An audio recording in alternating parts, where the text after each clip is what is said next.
Hey everybody, I'm Rachel, aka Pencil Butter, and today I'm going to show you guys how to color transparent or sheer fabrics.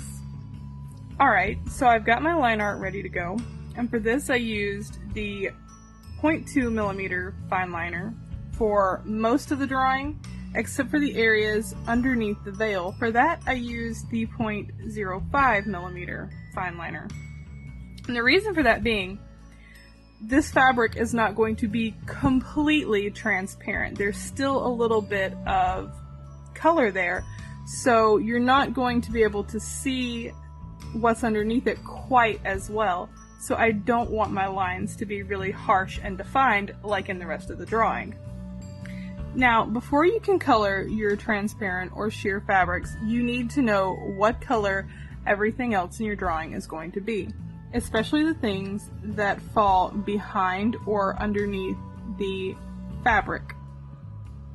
So I need to know what color I'm going to do her hair and her skin especially, and it's actually covering like a part of her shirt here and over here and along the outside of this edge.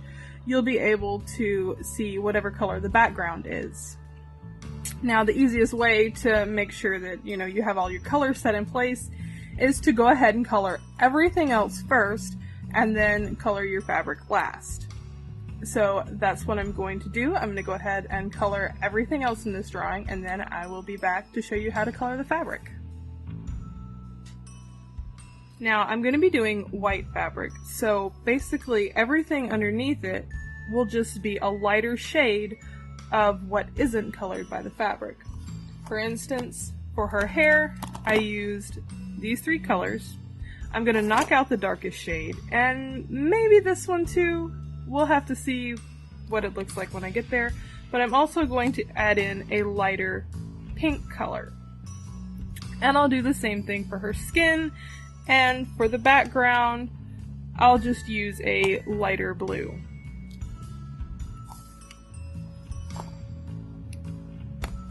Now, when you're coloring stuff behind a sheer fabric like this, you don't really need to add as much definition, because remember, you're having to see through the surface of the fabric. So it's going to make everything underneath it a little less defined and a little more hazy looking. So you don't need to add as deep of shadows or as much fine detail.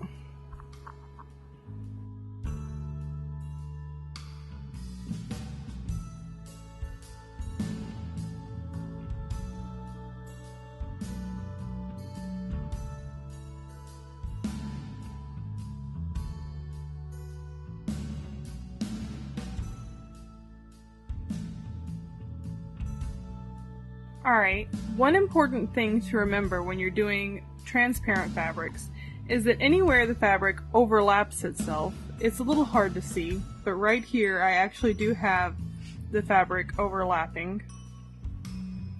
Anywhere the fabric overlaps itself is going to be more opaque, so the color of the fabric is going to be stronger there, and the colors of what is underneath it are not going to be as vibrant.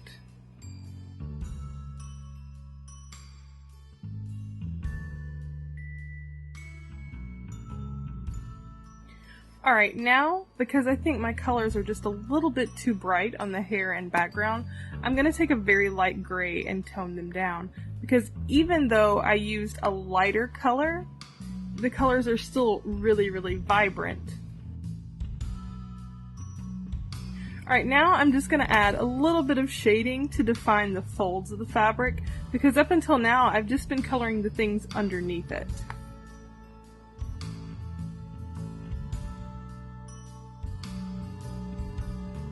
Alright, now I'm just going to go over and add some highlights to some areas just to bring out that the fabric is white. I'm going to just be using a little bit of color pencil here to brighten up some areas of the fabric.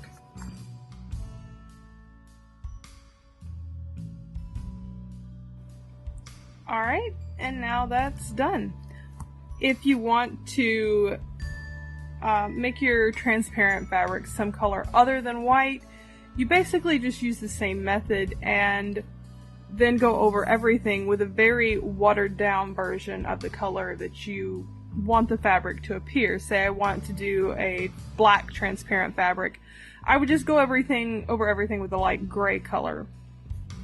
So that's pretty much it, and I hope you guys found this helpful, and I'll see you all next time.